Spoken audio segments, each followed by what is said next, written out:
বলেন, ও দুনিয়ার মানুষ, ওয়ালাকুম ফিহা মা তাশতাহি আনফুসুকুম ওয়ালাকুম ফিহা মা তাদউন। ও দুনিয়ার মানুষ, তোমরা যদি দুনিয়ার জগতে তোমরা যদি আমি আল্লাহর ইচ্ছায় জীবনকে পরিচালনা করো, মৃত্যুবরণ করবা, মৃত্যুবরণ করার পর থেকে তোমাদের ইচ্ছা চলতে থাকবে। বনী ইসরাঈলের এক ব্যক্তি আল্লাহর কাছে কামনা করতেছিল, ও আল্লাহ, নামাজ আমার কাছে অনেক ভালো লাগে, মৃত্যুর পরেও যদি আমি নামাজ পড়তে পারতাম। এই কথা বলার পরে আল্লাহ তার ইচ্ছাকে পূর্ণ করলেন। ইচ্ছা পূর্ণ করে সে একে একে 2000 বছর পর্যন্ত এক পাথরের ভিতর আল্লাহ রাইখা তাকে নামাজ পড়ার মতন ব্যবস্থাপনা করাই দিলেন। এরপর ওই ব্যক্তি যখন 2000 বছর কেটে গেল, এরপর এক নবীর দ্বারা আল্লাহ তার ওই পাথরকে দ্বিখণ্ডিত করাইলেন। পাথর যখন দ্বিখণ্ডিত হয়ে গেল, ওই আল্লাহর বান্দা কি করতেছিল? নামাজ পড়তেছিল। সে বলতেছিল, কে আমার নামাজে বিঘ্নতা ঘটাইলা? বলতেছে, তুমি কে? তুমি কোন গোত্রের, কোন বংশের? সে এমন এমন পরিচয় দেওয়ার পরে বলছে, তুমি তো 2000 বছর আগের লোক। সে বলতেছে, হ্যাঁ হ্যাঁ, আমি মৃত্যুর আগে কামনা করেছিলাম, আল্লাহ আমি দুনিয়াতে তোমার ইচ্ছাই চললাম, তুমি আমাকে মৃত্যুর পরে আমার ইচ্ছাই চলার ব্যবস্থাপনা করে দিও। এই জন্য আমার নামাজটা ভালো লেগেছে, সেই জন্য নামাজের ইচ্ছা করেছিলাম, আল্লাহ আমাকে 2000 বছর যাবত এখানে নামাজের ব্যবস্থাপনা করে রেখে দিয়েছেন। এরপরে বলতেছেন যে ওই লোকে আবার বলতেছিল, এই 2000 বছর এখানে দাঁড়ায় দাঁড়ায় নামাজ পড়তেছে, এই নামাজের কোনো মূল্য নাই। দুনিয়াতে যারা আছে 2 রাকাত নামাজ পড়লে যে মূল্য তারা পাবে, আমার এই 2000 বছর দাঁড়ায় নামাজের কোনো মূল্য ওই 2 রাকাতের সামনে হবে না। এজন্য ভাই দোস্ত বুজুর্গ, আল্লাহ পাক রব্বুল আলামিন আমি আপনাকে জান্নাতটা দিবেন আমার ইচ্ছা অনুযায়ী। আল্লাহ রাসূল সাল্লাল্লাহু আলাইহি সাল্লাম বলেন, জান্নাতের মাঝে যেই ব্যক্তির সর্বশেষ ইয়াদখুলুল জান্নাতা ফি আখিরির রাজুল, জান্নাতে যেই ব্যক্তি সর্বশেষ প্রবেশ করবে সেই ব্যক্তিটাকে আমি চিনি আর জানি। তোমরা জানো ওই ব্যক্তিকে? আল্লাহ পাক রব্বুল আলামিন কি করবেন? সকল মানুষ জান্নাতে প্রবেশ করছে, জাহান্নামীরা জাহান্নামে প্রবেশ করছে, এরপরে জান্নাতীরা জান্নাতে প্রবেশ করার পরে কিছু লোক থাকবে, একজন লোক, ওই লোককে আল্লাহ তাআলা বলবেন, আচ্ছা বলো তুমি কি জান্নাতে যেতে চাও? সে বলবে, হ্যাঁ হ্যাঁ, আমি অবশ্যই জান্নাতে যেতে চাই। আল্লাহ তাআলা বলবেন, আচ্ছা দুনিয়ার একজন রাজা বাদশা, দুনিয়ার যদি মালিক হয়ে যায়, এমন সমপরিমাণ রাজত্ব তোমাকে যদি দান করি জান্নাতে, তুমি খুশি নি? সে বলতেছেন, হ্যাঁ আল্লাহ আমি তৃপ্ত। আল্লাহ তাআলা তাকে দুনিয়ার সমপরিমাণ একটা জান্নাতের মালিক বানিয়ে দিবেন। মালিক বানিয়ে দেওয়ার পরে সে বলবে, আলহামদুলিল্লাহ, আল্লাহ তাআলা এই শুকরিয়া আদায়ের কারণে আরেকটা জান্নাত দিবেন এই দুনিয়ার সমপরিমাণ। এভাবে একে একে বাড়াইতে আল্লাহ তাআলা তাকে 10 দুনিয়া সমপরিমাণ জান্নাতের মালিক বানায়া দিবেন। এরপরে 10 দুনিয়া সমপরিমাণ জান্নাতের মালিক, এটা হলো গিয়ে সর্বনিম্ন পরিমাণ জান্নাত। এটা হলো জান্নাতের সবচেয়ে নিম্ন স্তরের জান্নাত। এরপরে রাসূল জিজ্ঞাসা করলেন, রাসূলকে সাহাবায়ে কেরাম জিজ্ঞাসা করলেন, আল্লাহ রাসূল, আচ্ছা জান্নাতের মধ্যে সবচেয়ে আলা মাকামের কারা হবে, সবচেয়ে উচ্চ মর্যাদার কারা হবে? আল্লাহ রাসূল সাল্লাল্লাহু আলাইহি সাল্লাম কে আল্লাহ তাআলা উত্তর দিচ্ছেন, ও আমার হাবিব শুনে রাখো, জান্নাতের মধ্যে সবচেয়ে মর্যাদাপূর্ণ তারাই হবে যাদেরকে আমি আল্লাহ আগে বেছে নিয়েছি। ওয়াসাবিকুনাল আউয়ালুন, যারা অগ্রগামী হয়ে গেছে, যারা জান্নাতে আগে হয়ে গেছে, তাদের মাকাম এমন হবে, গুরবাতুম মাবুনিয়া, আমি আল্লাহ তাআলা তাদেরকে জান্নাতের মধ্যে স্তর তালা বিশিষ্ট জান্নাতের মালিক বানিয়ে দেব। এমন স্তর জান্নাতের মালিক আল্লাহ রাসূল বলেন, ওয়ারাতিল কামা কুনতা তুরাতিল ফিদ দুনিয়া, আল্লাহ তাআলা বলেন, ও জান্নাতীরা তোমরা জান্নাতের মানে কি করতে থাকো? কোরআনে কারীম তেলাওয়াত করতে থাকো। যে যত আয়াতের হাবেশাত হবে আল্লাহ তাআলা তাকে ওই পরিমাণ তারা বিশিষ্ট জান্নাতের মালিক আল্লাহ বানায়া দিবেন। কেউ যদি সূরা ফাতিহা মুখস্থ পারে তো আল্লাহ তাআলা তাকে 7 তারা বিশিষ্ট জান্নাতের মালিক বানায়া দিবেন। কেউ সূরা ফালাক আর নাস এই 11 আয়াত মুখস্থ আছে, আর সূরা ফাতিহা মুখস্থ আছে, 18 তারা বিশিষ্ট জান্নাতের মালিক হয়ে যাবে। এরকম ভাবে কেউ যদি সূরা ইয়াসিন মুখস্থ পারে 86 আয়াত, আল্লাহ তাআলা তাকে 86 তারা বিশিষ্ট জান্নাতের মালিক বানায় দিবেন। কোরআনের আয়াত যে যতটুকু মুখস্থ পারবে আল্লাহ তাআলা গুরফাতুম মাবনিয়া, ওরকম ভাবে জান্নাতের স্তর স্তর আল্লাহ তাআলা বানায় দিবেন। জান্নাতীদেরকে আল্লাহ তাআলা যখন জান্নাতের প্রথম প্রবেশ করাবেন, জান্নাতের মধ্যে সবচেয়ে বড় যেটা আমাদের জন্য মেহমানদারি থাকবে, নুজুলাম মিন ইনদিল্লাহ, আল্লাহর পক্ষ থেকে আমাদের জন্য মেহমানদারি। সেটা হলো প্রথম মেহমানদারি আল্লাহ তাআলা আমাদেরকে কি করবেন, সেটা হলো গিয়া কাবাদিস সামাক, মাছের কলিজা বোনা। মাছের যে কলিজা দুনিয়াতে আমরা খাই না, আল্লাহ রাসূল বলেন জান্নাত জান্নাতের প্রথম খাবার আল্লাহ তাআলা দিবেন, কি করবেন? ওই মাছের পরিচালনা করবেন। আর পৃথিবী, পুরা পৃথিবী যেটা আছে, পুরা পৃথিবীকে একটা খামিরা বানায়া একটা রুটি বানাইবেন। বুখারী শরীফে আল্লাহ রাসূল বলতেছেন যে পুরা পৃথিবীটাকে একটা খামিরা বানাবেন, কারণ এই দুনিয়াটা ধোঁকার বস্তু। দুনিয়ার এই ধোঁকার বস্তুটা এমন যে প্রত্যেককেই ধোঁকা দিয়েছে। আমার বাবাকেও ধোঁকা দিয়েছে, আমার দাদাকেও ধোঁকা দিয়েছে, আমার পরদাদাকেও ধোঁকা দিয়েছে, আদম আলাইহিস সালাম পর্যন্ত সকল মানুষদেরকে দুনিয়া ধোঁকায় ফেলেছে। মানে সকলকে আশা দেখাইছে অনেক কিছু করার জন্য। সর্বশেষ দুনিয়া কাউকে রাখে নাই। এই জন্য যেহেতু দুনিয়া ধোঁকার বস্তু, এই ধোঁকার বস্তুটাকে আল্লাহ তাআলা কি করবেন? গুটাইয়া নেবেন। গুটাইয়া একটা খামিরা একটা রুটি বানাবেন। এই এক রুটি দ্বারা পুরা জান্নাতীদেরকে আল্লাহ তাআলা মাছের পরিচালনা, আর এই রুটি দ্বারা পুরা জান্নাতীদেরকে আল্লাহ খাওয়ায় দেবেন। সুবহানাল্লাহ। ওয়ালাহুম রিজকুম ফিহা বুকরাতা ওয়া আশিয়া। আল্লাহ তাআলা জান্নাতের মধ্যে সকালবেলাও খাবারের ব্যবস্থাপনা করবেন, সন্ধ্যাবেলাও খাবারের ব্যবস্থাপনা করবেন। কেমন খাবার হবে? একসাথে 70,000 আইটেম। আল্লাহ রাসূল বললেন জান্নাতীদের যে খাবার হবে, সেই খাবারগুলো স্বাভাবিক কোনো খাবার হবে না। খাবারগুলো হবে 70,000 আইটেম। একসাথে যখন খাইতে থাকবে 70,000 আইটেম, যখন খাবার শেষ হয়ে যাবে, খানা যখন একসাথে খেয়ে আলহামদুলিল্লাহ শুকরিয়া আদায় করার সাথে সাথে খানার আগের যে হালত ছিল ওই রকম স্বাভাবিক হয়ে যাবে। কারণ জান্নাতের মধ্যে লা বাউল, জান্নাতে কোনো প্রস্রাব নাই, লা গায়া, জান্নাতের মধ্যে কোনো পায়খানা নাই, জান্নাতে কোনো রকমের দুর্গন্ধ নাই, কোনো পচা নাই, নাকে স্ল্যাশ মানে মুখে দুর্গন্ধ নাই, কানে কোনো ময়লা নাই, চোখে কোনো ময়লা নাই। জান্নাত পুরা পবিত্র, পুরা পবিত্র। জান্নাতে কোনো দুর্গন্ধ বলতে কোনো কিছু নাই। জান্নাতের মধ্যে কোনো শুধুই সুগন্ধ আর সুগন্ধ। পুরা জান্নাতকে আল্লাহ তার সুগন্ধ দ্বারা সাজাবেন। সেই জান্নাতের বালাখানা আল্লাহ তারা তৈরি করবেন। আল্লাহ রাসূল বলেন শুনিয়া রাখো, জান্নাতটাকে আমি সাজাবো। এই জান্নাতের যে বিল্ডিংটা, যেটা নাকি বালাখানা অট্টালিকা, যেটা আমি তোমাদের জন্য প্রাসাদ তৈরি করব, প্রাসাদের নমুনা আল্লাহ রাসূল বলতেছেন এই প্রাসাদের ইটগুলো হবে স্বর্ণ এবং রূপার। সুবহানাল্লাহ। এই স্বর্ণ এবং রূপাকে যে জোড়া লাগাবো সিমেন্ট, সিমেন্টটা হবে মেশকে আম্বর। দুনিয়ার মধ্যে সবচেয়ে সুগ্রাহীয় বস্তু হলো মেশকে আম্বর। এই মেশকে আম্বর হবে সিমেন্ট। এরপরে কংক্রিট লাগবে, এটাকে কি করার জন্য? লেপন করার জন্য। এই কংক্রিট গুলো হলেন লুকলু, এটা হলো কি মণিমুক্তা, জাওহার মণিমুক্তা, এগুলো হবে কংক্রিট। এরপরে এটার মধ্যে যে মাটি হবে, জান্নাতের যে আমাদের মাটিটা থাকবে সেটা হলো জাফরান। দুনিয়ার মধ্যে সবচেয়ে জাফরান হবে এখন দামি জিনিস। এই জাফরান হবে আমাদের জান্নাতের, পুরা জান্নাতের মাটিটা হবে জাফরানি মাটি। এরকম বালাখানাতে আল্লাহ তাআলা দেওয়ার আগে আল্লাহ তাআলা জান্নাতের মধ্যে একটি হাফলা তৈরি করবেন। মানে জান্নাতের মধ্যে আল্লাহ তাআলা হাফলা, একটি মাহফিল কায়েম করবেন। এই মাহফিলের মধ্যে আমির সাইয়্যিদুল আমিন, এই জান্নাতের কি থাকবেন? ওই মাহফিলের সরদার থাকবেন। ওই মাহফিলের যিনি সভাপতিত্ব করবেন স্বয়ং আল্লাহ। কে করবেন? স্বয়ং আল্লাহ নিজে ওই মাহফিলের সভাপতিত্ব করবেন।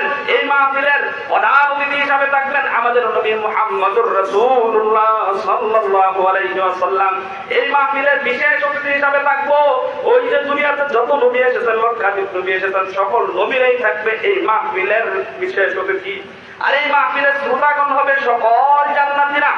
সকল জান্নাতীদেরকে জান্নাতে যখন আনা হবে, জান্নাতে আনার পরে যখন নাকি আমাদেরকে জান্নাত এভাবে আল্লাহ যখন নিজের রূপ প্রকাশ করবেন, প্রকাশ করার সাথে সাথে আমরা সকলে মিলে আল্লাহর দিকে যখন তাকাবো, এক টাকা নিচে 50,000 বছর কেটে যাবে। সুবহানাল্লাহ। একদিন নয়, 2 দিন নয়, 50,000 বছর কেটে যাবে। এরপরে আল্লাহ তাআলা হাত নাড়ায়া বলবেন, ও আমার জান্নাতীরা, তোমাদের হুঁশ ফেরাও, হুঁশ ফেরাও। তোমরা কতক্ষণ সময় এখানে আমার দিকে তাকায় আছো জানোনি? প্রেমিক যখন প্রেমিকাকে দেখে তখন পাগল হয়ে যায়। প্রেমিক যখন মাসুক আশিক যখন মাসুকাকে দেখে তখন পাগল হয়ে যায়, অস্থির হয়ে যায়, আগুনে পড়বে না কি করবে, কোথায় আছে, কোন দিকে আছে। যেটা হলো কি এক ঘটনা দ্বারা বোঝা যায়। জুলাইখা যখন নাকি ইউসুফের প্রেমে পড়েছিল, ইউসুফের প্রেমে পড়ার পরে সে তো তাকে নিয়ে অনেক কুকর্ম ঘটাইতে চেয়েছিল, ঘটনা আমরা জানি। ওই সময় মিশরের মহিলারা বলতেছিল জুলাইখা এত নিচু মানের, সে গোলামের সাথে কাজ করতে পারলো। এই জন্য জুলাইখা সকল শহরের সম্ভ্রান্তশীল মহিলাদেরকে সংবর্ধনা করেছিলেন, করে প্রত্যেককে হাতের মধ্যে আপেল দিয়েছিলেন আর চাকু দিয়েছিলেন। চাকু দিয়ে তখন ইউসুফ আলাইহিস সালামকে এখন গেট থেকে বের করে আনার জন্য বলছেন। ইউসুফ আলাইহিস সালাম যখন সামনে আসছে, সকল মহিলারা ইউসুফ আলাইহিস সালামের দিকে তাকাইতেছে। ইউসুফ আলাইহিস সালামের দিকে অপলক দৃষ্টিতে তাকাইতে থাকে, হাত পর্যন্ত ওকাফানা আইদিয়াহুন্না, সকল মহিলা তাদের হাত কেটে ফেলে, হাত রক্তাক্ত রক্তাক্ত হয়ে গেছে, তাও কেউ চোখের পলক ফেলতে পারতেছে না। এরপর সকলে বলতে হাদা মালাকুম কারীম, এটা তো কোনো মানুষ না, এটা জান্নাতি একজন ফেরেশতা, এটা ফেরেশতা ছাড়া আর কোনো কিছু না। এরকম সুন্দর মানুষ দেখে দুনিয়ার মানুষ যেরকম কি হয়ে যায়, তো জান্নাতের মাঝে আমরা যখন আমাদের মা সুখা আমাদের পথে আমরা যখন দেখতে পাবো, তখন এক জায়গাতে আমাদের 50,000 বছর কেটে যাবে। 50,000 বছর কেটে যাওয়ার পর আল্লাহ হাত নাড়া দেওয়ার পরে আমাদেরকে আল্লাহ জাগ্রত করবেন, তোমরা আমাকে কতক্ষণ দেখবে জানো নি? আমরা বলবো মাত্র 1 সেকেন্ডের মতন দেখেছি। আল্লাহ তাআলা বলবেন না না না, তোমরা আমাকে 50,000 বছর দেখেছো। এরপরে আল্লাহ তাআলা মাহফিলের কার্যক্রম শুরু করবেন। মাহফিলে আল্লাহ তাআলা বলবেন, ও জান্নাতীরা, তোমরা কি করতে চাও, শুনতে চাও? তোমাদেরকে কিছু আজকে এখানে উপঢৌকন দিব। দেখো তোমরা শুনো, আজকে এখানে তোমরা সর্বপ্রথম মাহফিল সূচনা করতেছি কোরআনে কারীমের তেলাওয়াতের মাধ্যমে।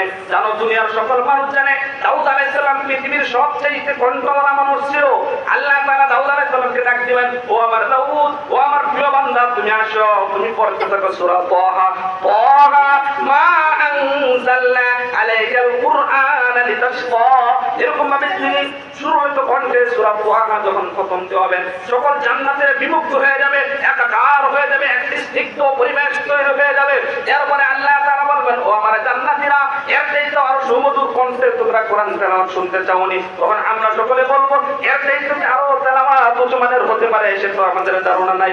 আল্লাহ তাআলা তখন তার প্রিয় হাবিব রাসূলুল্লাহ সাল্লাল্লাহু আলাইহি সাল্লামকে বলবেন, ও আমার হাবিব, তুমি সূরা ইয়াসিন কোরআনের কলবকে তেলাওয়াত করতে থাকো। নবী মুহাম্মদ সাল্লাল্লাহু আলাইহি সাল্লাম কি করবেন? সূরা ইয়াসিনের তেলাওয়াত করতে থাকবেন। যখন নবীর কণ্ঠে আরো বিমুগ্ধ হয়ে যাব, আল্লাহ বলবেন, এখন তোমরা আরো সুরভিত কণ্ঠে তেলাওয়াত শুনতে চাও? তখন আমরা বলবো, এর চাইতে আরো সুমধুর কণ্ঠ হতে পারে। তখন আল্লাহ তাআলা নিজে শুরু করবেন আর রহমান। আল্লাহ বলবেন, আনার রহমান। ও দুনিয়ার মানুষ, হইনা রাখো, আমি নিজেই রহমান। যেই রহমান রহমান জানি আমি আল্লাহ করেছিলাম, আমি আল্লাহ আজকে নিজের রহমান তোমাদের সামনে পরিচয় তুলে দিচ্ছি। এরকম ভাবে আল্লাহ তাআলা পুরা রহমানকে এভাবে খতম দিবেন। সূরা আর রহমান পুরা নাজ নিয়ামতগুলো আল্লাহ তাআলা বলে বলে আমাদেরকে খতম যখন শোনাবেন, শোনানোর পরে আমরা বলবো আল্লাহু আকবার, আল্লাহু আকবার। জান্নাতে আবার আল্লাহ তাআলার তেলাওয়াত শুনে এভাবে কেটে যাবে 50,000 বছর। একে একে আবার 50,000 বছর কেটে যাওয়ার পরে আল্লাহ তাআলা এখন এরপরে কি করবেন? ওই জান্নাতের মধ্যে পুরস্কার দিবেন। জান্নাতে এখন পুরস্কারের পালা আছে, তেলাওয়াতের পালা শেষ হয়েছে, এখন পুরস্কারের পালা। তো আল্লাহ তাআলা এইখানে যে পুরস্কার দেবেন, সেই পুরস্কারটি হলো ওই ভাগ্যবান বাবা এবং মা যাদের সন্তানদেরকে যারা হাফেজে কোরআন বানিয়েছিল, ওই সন্তান কোরআনের হাফেজ হয়ে কোরআনের উপর নিজের জীবনকে পরিচালনা করেছে, ওই হাফেজে কোরআনের বাবা এবং মাকে আল্লাহ তাআলা পুরো জান্নাতীদের সামনে আল্লাহ তাআলা পুরস্কার দিবেন। আল্লাহ রাসূল সাল্লাল্লাহু আলাইহি সাল্লাম বলেন, তাজুহু, তাদের যে মুকুটটা দেওয়া হবে, এই বাবা এবং মায়ের মাথায় যে মুকুট দেওয়া হবে, হাফেজ কোরআনের বাবা এবং মায়ের মাথায় যে মুকুটটা দেওয়া হবে, সেই মুকুটের পাওয়ার তোমরা জানো নি? এই মুকুটের পাওয়ার এমন, দুনিয়ার জগতে যে সূর্য তোমরা দেখতেছ, এই সূর্যে 70টা মুখ রয়েছে। 69টি মুখ আমি আল্লাহ ঘুরিয়ে রেখে দিয়েছি, একটি মুখ দুনিয়াতে দিয়েছি, আর বাদ বাকি এখনো ফিট করি নাই। এই দুনিয়ার সূর্য পুরা 70টি মুখ ফিট করে রাখ। তুমি যদি তোমার ঘরের ছাদের নিচে ফিট করো, তাহলে তোমার ঘরটা কেমন আলোকিত হবে! এর চাইতেও বেশি আলোকিত হবে ওই জান্নাতি হাফেজ কোরআনের বাবা মায়ের মাথার মুকুট। ওই সূর্যের আলোর চাইতেও আরো বেশি আলোকিত হবে। সুবহানাল্লাহ। এরপরে আল্লাহ তাআলা পুরস্কার দেওয়ার পরে এখন জান্নাতীদেরকে আল্লাহ তাআলা জান্নাতে প্রবেশ করায়া দিবেন। এখন আমরা যখন প্রত্যেকেই জান্নাতে চলে যাব, এখন আমাদের ইচ্ছাই চলবে। ওয়ালাকুম ফিহা মা তাশতাহি আনফুসুকুম ওয়ালাকুম ফিহা মা তাদউন নুজুলাম মিন গাফুরির রহিম। ও দুনিয়ার মানুষ, শুনে রাখো, এখন তোমাদের ইচ্ছা অনুযায়ী তোমাদের কেমন ইচ্ছা। আল্লাহ তাআলা বলেন, দুনিয়াতে মানুষ সবাই সুস্থ থাকতে চায়। সবাই কি থাকতে চায়? সুস্থ থাকতে চায়। এই জন্য জান্নাতে যে পুরুষ যাবে, পুরুষের কোন রকমের অসুস্থতা থাকবে না, তার কিডনি ড্যামেজ হয়ে যাবে না, তার লিভারের সমস্যা হবে না, তার গলায় সমস্যা হবে না, কোন রকমের সমস্যা থাকবে না, নাকে কোনো শ্লেষ্মা থাকবে না, চোখে কোনো কেঁচড় থাকবে না, কোনো কিছু থাকবে না। ওই জান্নাতে পুরুষ গরুর ব্যাপারে আল্লাহর রাসূল বলেন, আসহাবুল জান্নাহ, জান্নাতে যে পুরুষটা থাকবে বুরুদুম, ওই জান্নাতের পুরুষটা কি থাকবে? মাথায় কোনো চুল থাকবে না, এই দাড়িও থাকবে না, মাথায় কোনো চুল থাকবে না। এজন্য জন্য মোটামুটি এই হাদিস থেকে আমরা কি করতে পারি, বুরদুল এটা হলো গিয়া মানে চুলদারি মুক্ত এমন ব্যক্তি যাদের মাথা টাক হয়ে গেছে, তাহলে আমরা বুঝতে পারি জান্নাতীদের সাথে একটা সাদৃশ্য আমাদের হয়ে গেছে। সুবহানাল্লাহ। কারণ দুনিয়াতে একটা সিস্টেম, একটা রেওয়াজ আছে, কেউ বলে থাকে যে কোনো মানুষ যদি টাক হয়ে যায় বলি আমরা যে এ ধনী হবে, একই হবে, ধনী হবে। কারণ হ্যাঁ আসল ধনী, কারণ জান্নাতে যারা পুরুষ থাকবে তাদের কোনো দাড়ি থাকবে না, তাদের কোনো চুল থাকবে না, তাদের কোনো মুছ থাকবে না। ওই জান্নাতি পুরুষগুলো এমন থাকবে, তাদের বয়সটা কেমন হবে? আল্লাহ রাসূল সাল্লাল্লাহু আলাইহি সাল্লাম বলেন সালাসুনা, এক riwayat আরেক রাওয়াতে সালাসাতু ওয়া সালাসুনা সানা, তাদের বয়স 30 হবে অথবা 33 বছর। প্রকৃত যুবক হবে, একেবারে পুরা টাকরা যুবক। যুবকটা এমন হবে জানেন তাদের উচ্চতা কেমন হবে? আল্লাহ রাসূল বলেন সিত্তুনা জিরাআন, ওই জান্নাতি যুবকের উচ্চতা হবে 60 গজ লম্বা। সুবহানাল্লাহ। 120 ফিট, 120 ফিট লম্বা হবে যুবকের উচ্চতা। আর এই যুবকের বুকের প্রস্থতা এমন হবে 20 জিরাআন, 20 জিরাআন বুকের প্রস্থতা এমন হবে 30 গজ, মানে হচ্ছে 40 ফিট প্রস্থ হবে বুকের দৈর্ঘ্যটা। এমন এমন একটা প্রকৃত যুবক আল্লাহ তাআলা বানাবেন, এই যুবকের লা ইয়াদুকুনা ফিহাল মাউতা ইল্লাল মাউতাতুল উলা ওয়া কাহুম আযাবাল জাহিম। আল্লাহ তাআলা এই জান্নাতি যুবককে আর কোনদিন মৃত্যু দিবে না। লা ইয়ামুতু ফিহা ওয়া লা ইয়াহইয়া, জান্নাতের মাঝে আর জান্নাতীদের কোনো মৃত্যু হবে না, কোন রকমের মৃত্যু নাই। জান্নাতে আবার নতুন করে কেউ জন্ম নেবে না। দুনিয়ার জগতে মানুষের জন্ম হয়, মা বোনদের কত কষ্ট হয়, একটি সন্তান হয়ে গেলে সন্তান গর্ভে রাখার কষ্ট, এরপরে হলো গিয়া সন্তান দুধ খাওয়ানোর কষ্ট, সন্তান প্রসবের কষ্ট, কত রকমের কষ্ট। এই জন্য আল্লাহ তাআলা জান্নাতের মাঝে এই কষ্টগুলো দূর করে পুরা জান্নাতের মাঝে আল্লাহ তাআলা কষ্ট মুক্ত করে দিবেন। জান্নাতের মধ্যে লা ইয়ামাসুহুম নাসাব, সেখানে জান্নাতীদেরকে কোনো রকমের কষ্ট স্পর্শ করবে না। লা ইয়ামাসুহুম ফিহা লুগুব, সেখানে কোনো ক্লান্তিও থাকবে না। জান্নাতে কোনো রকমের ক্লান্তি নাই, জান্নাতে কোনো রকমের পেরেশানি নাই, জান্নাতে কোনো রকমের লা ইয়াসমাউনা ফিহা লাগওয়া ওয়া লা তাসিমা ইল্লা কিলান সালামান সালামা। জান্নাতের মধ্যে তোমরা কোনো মিথ্যা কথা শুনবে না, জান্নাতে কোনো গুনার কথা চলবে না, জান্নাতে শুধু শান্তির কথা, জান্নাতে কোনো চুগলখড়ি চলবে না, জান্নাতে কোনো পরনিন্দা নাই, জান্নাতে শুধুই সালামের কথা, শান্তির কথা, শুধু শান্তির কথা। এভাবে জান্নাতীদেরকে আল্লাহ তাআলা প্রকৃত যুবক বানাবেন। যুবক বানানোর পরে আল্লাহ তাআলা কি করবেন? জান্নাতীদেরকে ওই জান্নাতে যারা নাকি প্রথম প্রবেশ করবে, ওই জান্নাতীদেরকে আল্লাহ তাআলা লাহু যাওজান, দুইজন করে স্ত্রী দান করবেন। আল্লাহ তাআলা দুইজন রমণীর সাথে আল্লাহ তাআলা বিবাহ পড়িয়ে দিবেন। ওই দুইজন স্ত্রীকে আল্লাহ তাআলা বিবাহ পড়িয়ে দিবেন। আল্লাহ রাসূল সাল্লাল্লাহু আলাইহি সাল্লাম বলেন ওই স্ত্রীগণ বলে ওহুরুল ঈন, তারা হলো চক্ষু শীতলকারী হবে। যেই স্ত্রীদেরকে দেখলে কি হয়ে যায়? অন্তর জুড়িয়ে যায়। কারণ হলে গিয়া এই স্ত্রীগণ জান্নাতি হুর গিলমান হুরগণ আমাদেরকে গান গেয়ে শোনাইতে থাকবে। তারা বলতে থাকবে আমরা তোমাদের উপর সর্বদাই সন্তুষ্ট, কখনোই অসন্তুষ্ট হব না। দুনিয়াতে আমাদের স্ত্রীরা কত ব্যবস্থা ধরে, কত কিছু সবকিছু দেওয়ার পরে একদিন কমতি হয়ে গেলে বলে আমাকে কোনো কিছুই দেবো না। এটা আমার কথা না, এটা রাসূলের কথা। রাসূলের সাথে অনেক ঘটনা ঘটছে স্ত্রীদের, আমাদের সাথে জীবনে ঘটে, এটা ঘটবে, স্বাভাবিক দুনিয়ার জগতে ঘটবে, স্ত্রীদের সাথে অনেক কিছু ঘটবে। এই জন্য জান্নাতে কোনো স্ত্রী আমাদের সাথে কোনো সময় রাগান্বিত হবে না, কোনো হালতেই তারা আমাদের প্রদান্বিত হবে না। তারা বলবে ওয়ানাহনুল আবিদাতু, আমরা সর্বদা তোমাদের সাথে থাকবো, কখনো দূরে চলে যাব না, অন্য পুরুষ থেকে আমরা দূরে সরে যাব না, সর্বদাই তোমাদের সাথে থেকে আমরা সন্তুষ্ট থাকবো। এভাবে গান গেয়ে তারা আমাদেরকে শোনাইতে থাকবে। আল্লাহ রাসূল বলেন ওই স্ত্রীগণকে আল্লাহ এমন সুন্দর বানাইবে, কেমন সুন্দর তোমরা শুনোনি। তাদের সৌন্দর্য এটা এমন আল্লাহ তাআলা দান করবেন, তাদেরকে যে আল্লাহ তাআলা ইটা পরাবেন, মাথার মাঝে সুফ, মাথার মাঝে একটা উড়না দিবেন। সেই উড়না আল্লাহ রাসূল বলেন এই উড়নার মূল্য খায়রুম মিনাদ দুনিয়া ওয়া মা ফিহা, দুনিয়ার মধ্যে যত সম্পদ রয়েছে সকল সম্পদ যদি এক পাল্লায় রেখে দেওয়া হয়, ওই জান্নাতি আমাদের রমণীর মাথায় যে উড়না দেওয়া হবে সেই উড়নার মূল্য দুনিয়ার পুরো সম্পদের চাইতে আর বেশি হবে। এরপরে আল্লাহ তাদের যে সৌন্দর্যটা দিবেন, এমন সৌন্দর্য আল্লাহ রাসূল বলেন তাদেরকে দেখা যাবে মুখান, তাদেরকে আল্লাহ তাআলা কি করবেন? ইয়ালবাসুনা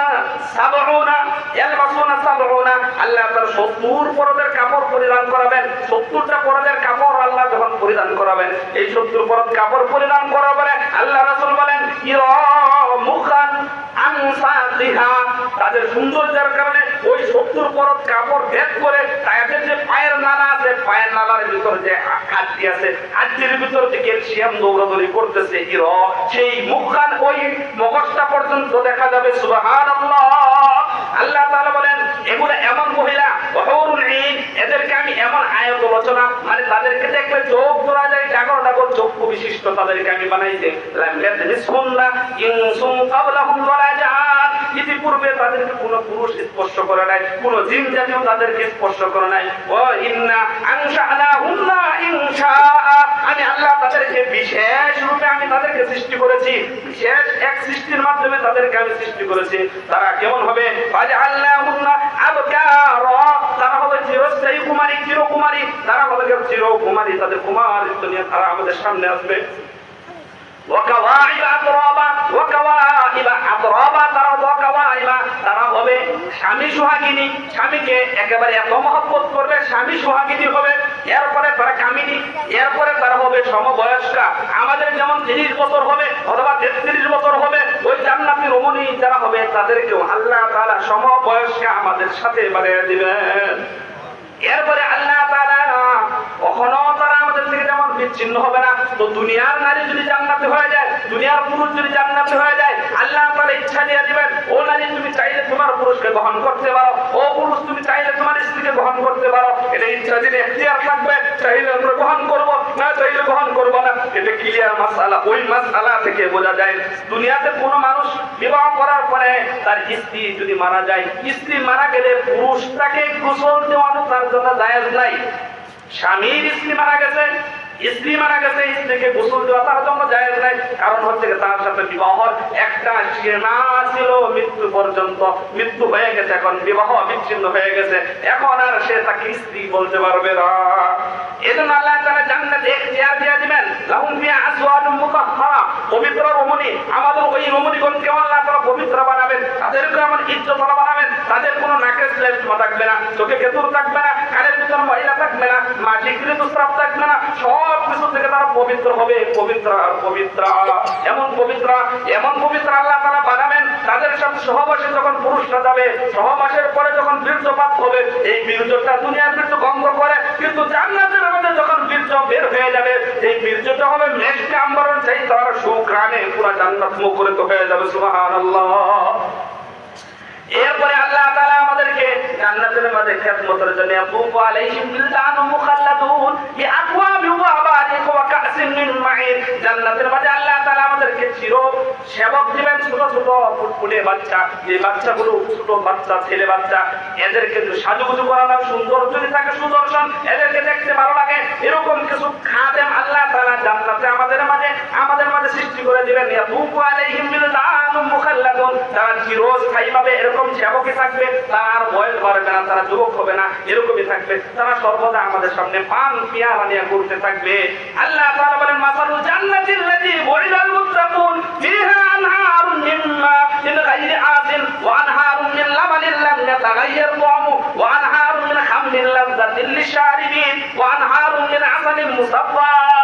ও জান্নাতীরা শুনে রাখো, যারা জান্নাত পাবে তাদের মাসালুল জান্নাতিল্লাতী বুইদাল মুত্তাকুন, যারা মুত্তাকি, যারা জান্নাতি, তাদের জন্য আমি আল্লাহ প্রস্তুত রেখেছি ফিহা আনহারুম মিন মা'ইন গায়রি আসিন, তাদের জন্য পিওর পানি, স্বচ্ছ পানি। আর্সেনিক, দুনিয়াতে আর্সেনিক মুক্ত পানি, এটা পিওর পানি, যেটাকে একেবারে পরীক্ষিত পানি। আল্লাহ তাআলা গায়রি আসিন, যে পানিতে কোনো ভেজাল নাই, পরিশুদ্ধ পানি, বিশুদ্ধ পানি, আমি আল্লাহ তাআলা বিশুদ্ধ পানি। তাজরি মিন তাহতিহাল আনহার, পুরাতন আবনিয়া, ওই আনাতালা বিশিষ্ট যে আমাদের জান্নাত হবে, ওই জান্নাতের নিম্ন দেশে তাজরি মিন তাহতিহাল আনহার, জান্নাতের নিচ দিয়া নহরগুলো আমাদের জারি থাকবে, ওই পানির নহর চলতে থাকবে। আমি মনে করব পানি চলতেছে, এর উপর দিয়ে কিন্তু আল্লাহ তাআলা একটা আবরণ দিবেন, আমি এর উপর দিয়ে চলতে পারবো। সুবহানাল্লাহ। আমার পানির পিপাসা লেগে যাবে, সাথে সাথে আমি কামনা করব, কামনা করার সাথে সাথে এটা ফাঁকা হয়ে যাবে। ওই যে গিলমানগুলো আমাদের চলতেছে, তারা এসে পান পেয়ালাগুলো আমাদের সামনে দিবে, সামনে দেওয়ার পরে যখন আমরা পানি খাবো, তৃপ্ত হয়ে যাব, আবার স্বাভাবিক হয়ে আমাদের ওই লোটটা আবার স্বাভাবিকভাবে লেগে যাবে। সুবহানাল্লাহ। ওয়ানহার মিন লাবানিন লাম ইয়াতাগায়্যার তা'মুহু, এরপরে আল্লাহ তাআলা আরেকটা নহর জারি করবেন, সেটা হলো দুধের নহর। দুধ হলো শক্তিশালী জিনিস, এটা জান্নাতের একটা খাবার। এজন্য দুধের ব্যবসায় কেউ যদি বেদাল করে, আল্লাহ তাআলা এর ঘরে আর গরু রাখতো না। দুধ এটা হলো জান্নাতে খাবার। জান্নাতে খাবারে কেউ যদি বেদাল করে, বাজারে দুধের মধ্যে পানি মিশিয়ে দিয়ে দুধ বিক্রি করবে, আল্লাহ তাআলা এই গর্তে বরকত উঠায় নেবে, এই গর্তে আল্লাহ তাআলা গরু মুক্ত করে দিবে, এই ঘরে আর কোনো গরু থাকতো না। আল্লাহ তাআলা জান্নাতের মধ্যে যে দুধের নহরটা চলবে, যে দুধের কখনোই স্বাদ বিষাদ হবে না, স্বাদ সর্বদা একরকম লেগেই থাকবে, স্বাদ আর স্বাদ একক রকমের স্বাদ থাকতে থাকবে।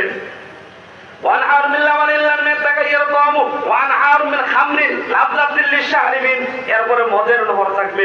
দুনিয়ার বুকে আমরা মদ খেতে পারি না, দুনিয়ার বুকে যে যুবকরা মদ খাবে না, নেশা করবে না, আল্লাহ তাআলা মদের নহর জারি করে দিবেন, মদের নহর জারি করে দেবেন। দুনিয়াতে যারা মদ খাবে তারা এই জান্নাতের মদের নহর থেকে বঞ্চিত হয়ে যাবে। এই জন্য মদ খাওয়া যাবে না, কোন রকমের নেশায় যাওয়া যাবে না, কখনোই যেতে পারে না। কোন মুসলমান মুমিন কখনো নেশা সেবন করতে পারে না। যখন নেশা কেউ সেবন করে, তার থেকে ঈমানটা দূরে চলে যায়, ঈমান তার আর কাছে থাকে না। এই জন্য আল্লাহ তাআলা কি করবেন? মদের নহর জারি করবেন। যে মদ খাইলে যে মদ খাইলে, দুনিয়ার মদ খাইলে মানুষ মাথা আটাক করে থাকে, বাবারে বলে এই তুই কেডা, এরকম আমার দেখ তুই আমার বউ, মানে বিভিন্ন রকমের তার সেন্স ঠিক থাকে না, অনেক কিছু বলে, পুরো পৃথিবীটাই আমার, পুরো পৃথিবীর মালিক আমি, এই গাছটা আমার, সব কিছু বলতে থাকে, বলতাম মুখ দিয়ে যা আসে তাই বলতে থাকে। আল্লাহ তাআলা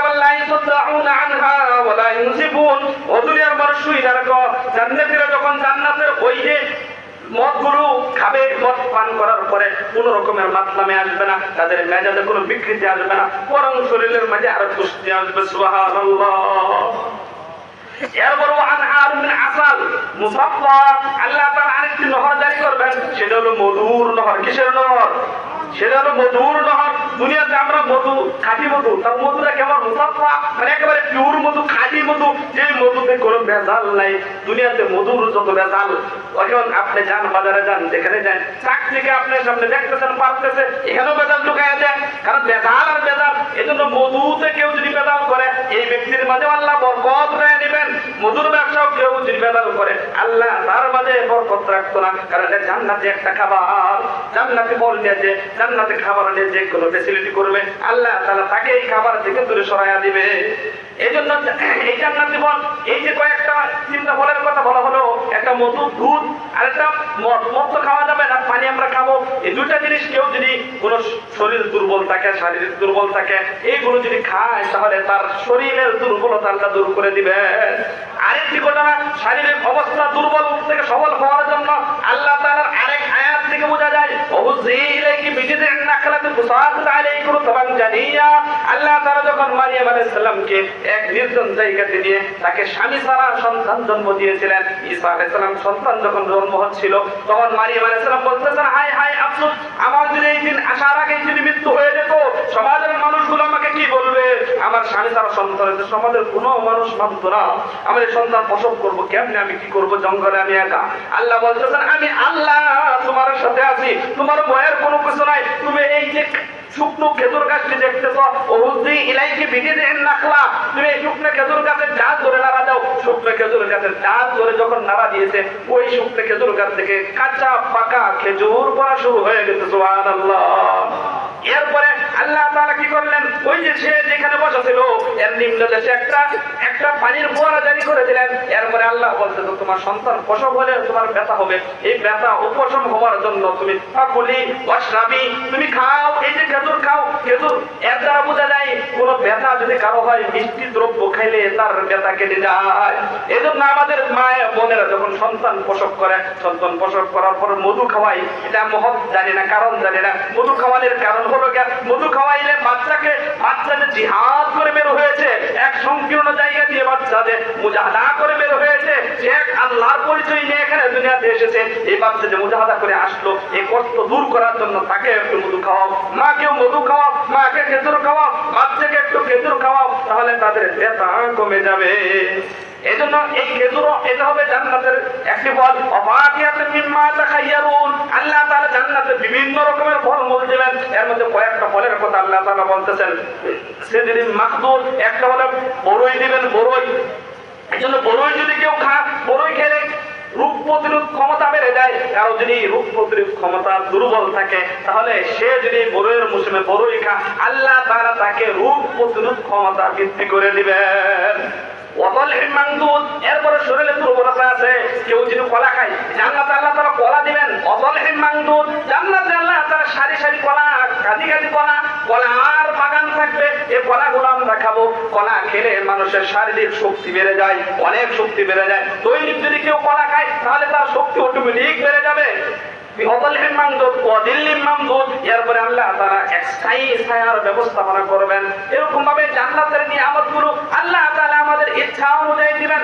আমরা যেটা যেভাবে চাও সেটা সেভাবেই দিব। আল্লাহ তাআলা আমাদেরকে জান্নাতে সেই ব্যবস্থাপনাই করবেন। এরপরে আল্লাহ তাআলা আমাদেরকে শেষ করে দিচ্ছি, তো এক কথা বলে শেষ করে দিচ্ছি, জান্নাতে দুনিয়ার মানুষ যখন ধনী হয়ে যায়, কেউ কিন্তু যুবক থেকে বৃদ্ধ হইতে চায় না। বৃদ্ধ হয়ে গেছে, তারপরে একবারে ক্লিন শেভ কইরা এখন যায় না কুচকু কুচকু চেহারা গুলো সেই চিনে যায়, এরকম ভাবে ঘুরিয়েতে যায়, তা নাই আর যুবক হয়ে আসে। এরকম যুবক হইতে মন চাইতে চায় না। যারা টাকাওয়ালা হয়ে গেছে তারা এরকম যুবক সাজতে মন চায়, চাইলে কি হবে, যুবক কিন্তু আর ফিরে আসবে না, কিন্তু জান্নাতের মধ্যে চিরস্থায়ী যুবক থাকবে।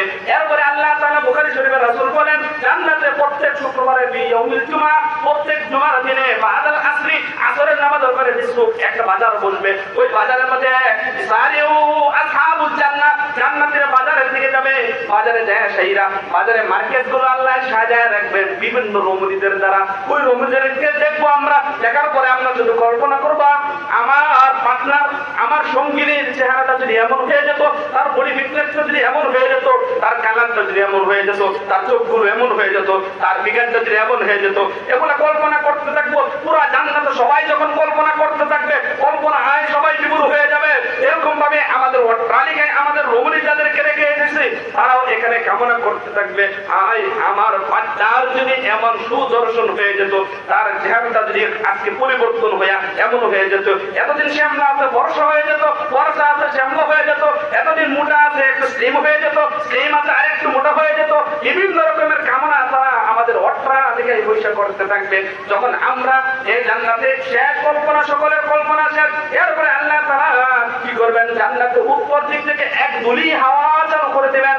দুলি হাওয়া দ্বারা পুরো জান্নাতের বাজার দুলাই দূষিত হয়ে যাবে। কিসের বাজার, কিসের কি, সবাই দৌড়ায়। আমরা যখন আমাদের অট্টালিকা থেকে ফিরতে থাকবো, অট্টালিকা থেকে ফিরতে যখন প্রথম আমার অট্টালিকায় পা রাখবো, পা রাখার সাথে সাথে আমার রমণীরা আমাদের বলতে থাকবে, খোদার কসম খেয়ে বলে, রব্বে কারিমের ইজ্জতের কসম দিয়ে বলে, আমরা তো বাসায় বৈশা বৈশা কল্পনা করতেছিলাম, আপনার চেহারাটা যদি এমন হয়ে যেত, আপনার অবয়বটা যদি এমন হয়ে যেত, আপনার গঠনটা যদি এমন হয়ে যেত, এখন তো দেখি যেইটা কল্পনা করতেছিলাম, আল্লাহ তাআলা আপনার অবয়ব, আপনার চেহারা সেই রকম বানায় দিত। সুবহানাল্লাহ। আমরাও বলবো ইজ্জতের কসম, রব্বে কারিমের ইজ্জতের কসম দেয়া বলতেছি, আমরাও তো বাজারে একটা কল্পনা করেছিলাম, তোমার চেহারাটা এমন হয়ে যেত, তোমার অবয়বটা এমন হয়ে যেত, এখন যে দেখতেছি তোমাকে আল্লাহ তাআলা প্লাস্টিক সার্জারি করে ওই রকমই বানিয়ে দিয়েছে। সুবহানাল্লাহ। এটা শুধু এক শুক্রবার নয়, প্রত্যেক শুক্রবারেই আল্লাহ রাসূল বলেন, প্রত্যেক শুক্রবারেই জান্নাতীদেরকে আল্লাহ তাআলা প্লাস্টিক সার্জারি করে নতুন ভাবে তাদেরকে আল্লাহ তাআলা সৃষ্টি করে সাজায় দিবেন। সুবহানাল্লাহ। সেই জান্নাতে সবাই যেতে চায়, সেই জান্নাতে যেতে চায় সবাই, হাত তুলে একটু ইনশাআল্লাহ। আল্লাহ তাআলা আমাদের সকলকে জান্নাতে যাবে কবুল করো। এই মনোরম দৃশ্য আল্লাহ তাআলা আমাদেরকে রক্ষণ করার তৌফিক দান করো। জান্নাতে সবাই আমরা যে জান্নাতে সেই হাফলা, সেই মজলিসে আমরা বসতে পারি, আল্লাহ তাআলা আমাদের সবাইকে তৌফিক দান করুন। সকলেই হাত নামান। এই জন্য জান্নাতে যেতে চাইলে দুনিয়াতে আল্লাহর ইচ্ছায় চলতে হবে, মনের ইচ্ছায় চললে হবে না, নিজের খায়েশের ইচ্ছায় চললে হবে না। আল্লাহর ইচ্ছায় যদি চলি, তাহলে আল্লাহ তাআলা জান্নাতে আমি আপনার ইচ্ছায় সব কিছু সাজায় দেবেন। আল্লাহ তাআলা আমাদের সকলকে তৌফিক দান করুন।